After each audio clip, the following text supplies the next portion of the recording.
Dan Hernandez now with us. Dan, welcome, and I'll just let you play off of that as well. What is it that some millennials are good savers and some are not? Well, it's an interesting dynamic. Realize a lot of these millennials entered the workforce during a time of a lot of financial strife, recession, not a lot of job availability, so very much a depression mentality almost.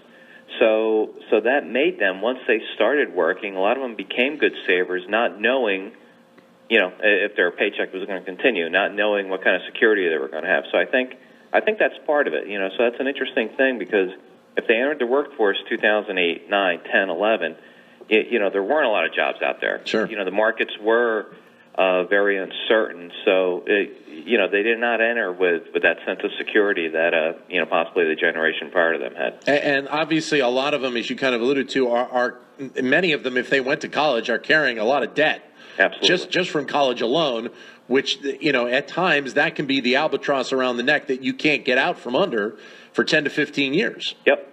Yeah, no, and it's become alarming. I mean, even in my day-to-day business, I see these graduates, with $30,000, $40,000, $50,000 of student loan debt, and it is an albatross. The topic of education, financial education, Sandra, is an important one, which we've talked about on this show on many occasions.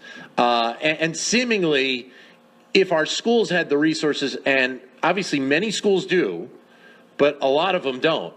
If our schools had the resources to be able to do a better job on financial literacy, financial education, this may not be as big a problem going forward in the next few years. Do you see it that way? That certainly is a good point. We see that the millennials did not know very much basics about credit, such as their credit score. And many of them did not feel that it was necessary to check their credit score or check their credit report. Many of them didn't understand the terms and conditions of their credit cards. Yeah. So they didn't know their interest rate or spending limits, et cetera. So if they would have the opportunity to learn some of these basics as they enter adulthood and start to use credit, they would be in a much better place. And obviously a lot of these kids are, young adults are getting thrown a lot of potential offers for credit and credit cards while they're in college or just graduating from college that could potentially put them behind in terms of their savings. Yeah, it's almost predatory lending in some of these situations. I mean, they extend the credit to these students who don't have jobs, who don't have the income necessarily to support the credit they're being extended, and that starts them off in the hole. Sandra? I'd like to add, though, that it's important that we also teach the young adults that, credit is a tool, and credit is a tool to be managed versus this, necessary evil that they will need to utilize.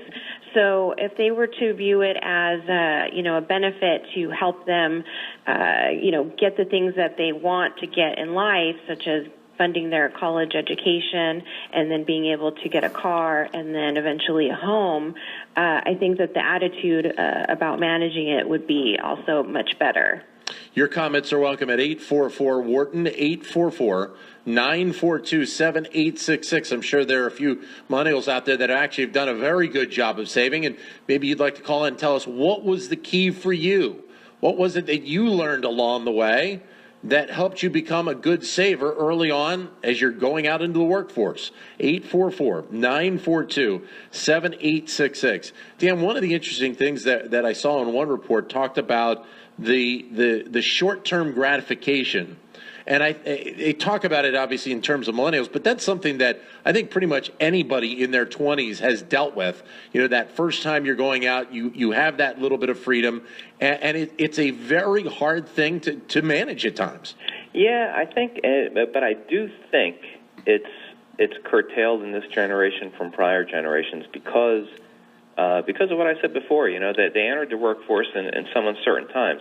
Yeah, there's always that inclination. You get your first job, your first real paycheck, and you go out and buy the nice car, which you finance, and go and rent a nice apartment, and and that starts to put you in the hole. So there is that temptation always, but I do think it's slightly less with this generation than the generation before. Sandra?